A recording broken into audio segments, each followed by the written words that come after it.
नमस्कार दोस्तों, मैं आपका दोस्त SK। दोस्तों, हर रोज की तरह आपसे एक रिक्वेस्ट है कि चैनल को लाइक और सब्सक्राइब कीजिए।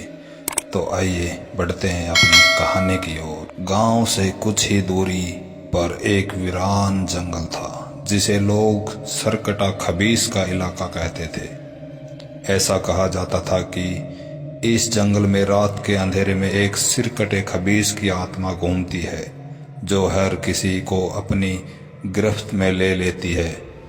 उस खबीस के बारे में कहा जाता था कि उसकी आत्मा को कभी मुक्ति नहीं मिली और वह भटकती रहती थी, किसी ऐसे की तलाश में जो उसकी यातना को समझे और उसे मुक्त करवाए। विनय एक निडर युवक जिसने इन कहानियों पर यकीन नहीं था, दोस्तों के कहने पर सरकटा खबीस की खोज में जंगल चला गया। दोस्तों ने उसे खूब मना किया, लेकिन विनय ने उनकी एक न सुनी। उसने कहा, अरे ये सब डरावनी कहानियां हैं, बुजुर्गों ने हमें डराने के लिए बनाई है।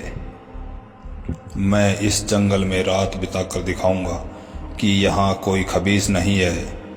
रात के सन्नाटे में विनय ने जंगल के अंदर कदम रखा। चारों ओर अंधेरा था और हवा में एक अजीब सी ठंडक थी। धीरे धीरे वह जंगल के गहरे हिस्से में पहुंच गया जहां एक पुराना टूटा फूटा मंदिर था। विनय ने सोचा कि यही वह जगह है जहां सरकटा खबीस की कहानियां जन्म लेती है। जैसे ही आधी रात हुई, विनय को दूर से किसी के कदमों की आवाज सुनाई दी। वह चौंक गया और इधर उधर देखने लगा, लेकिन उसे कोई नजर नहीं आया।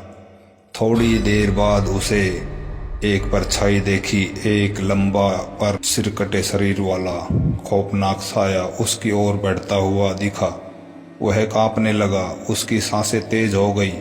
साया धीरे धीरे उसकी तरफ आ रहा था और उसकी आंखों में खून की प्यास झलक रही थी। विनय ने अपने होश खोने से पहले सोचा कि अब उसका अंत करीब है।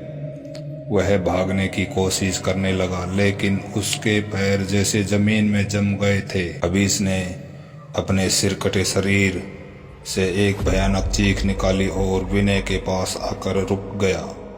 अचानक विनय को अपनी माँ की दी हुई माला याद आई और उसने कांपते हाथों से माला को पकड़ लिया और भगवान का नाम लेने लगा। उसकी आंखों में आंसू थे और वह बस एक चमत्कार की उम्मीद कर रहा था। तभी एक तेज रोशनी का घेरा चारों ओर फैल गया। खबीस की चीखें दर्दनाक हो गई और वह रोशनी में झुलसने लगा। विनय ने देखा कि खबीस की आत्मा जैसे उस रोशनी से संपर्क में आते ही पिघलने लगी। धीरे धीरे वह साया गायब हो गया और जंगल में सन्नाटा छा गया। विनय ने भगवान का धन्यवाद किया और तेजी से गांव की ओर दौड़ पड़ा। गांव पहुंचते ही उसने दोस्तों को सारी घटना सुनाई। लोगों ने कहा कि यह माला उसकी मां ने उसे उसकी सुरक्षा के लिए दी थी और शायद यही माला सरकटा खबीस की बुरी आत्मा को मिटाने का कारण बनी है। दोस्तों, बुराई कितनी भी शक्तिशाली क्यों न हो, सच्चाई और आस्था के सामने टिक नहीं सकती। समय पर मिली मदद और विश्वास ही हमें हर विपत्ति से बचाता है। दोस्तों, आज की कहानी यहीं समाप्त होती है। मिलते हैं ऐसी ही हॉरर स्टोरी नेक्स्ट में।